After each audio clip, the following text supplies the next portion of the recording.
احرص قبل أن تختار لك زوجة، احرص على أن تختارها متوافقة الأفق المعرفي معك قدر المستطاع. هسه ما أقول لك يعني 100%، ماكو 100% كذب، بس كون من طبقتك الفكرية والاجتماعية، لأن تتعبها إذا هي أذكى من عندك بمراحل كثيرة، راح تتعب هي مسكينة وأنت هم تتعب.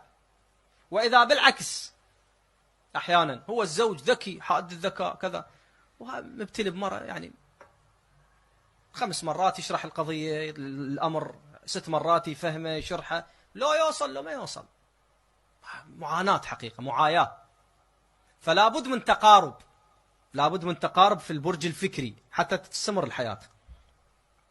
ملتفت؟ احرص على هذا. مو كله احنا جمال جمال، فلوس وجمال، حلوة وعدها فلوس، حلوة وهو هم نفس الشيء، هي موظف عده فلوس، موظف مو بس ذني، مو بس ذني، وداعتك دمار اللي يمشي ورا ذني، لأن أحيانا ذني خربا.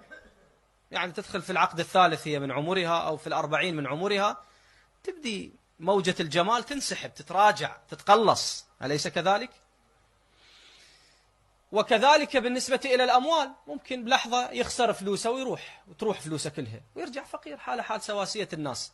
فاللي يبحث عن الزائل، عن المواصفات الزائلة، يتعب يتأذى. المهم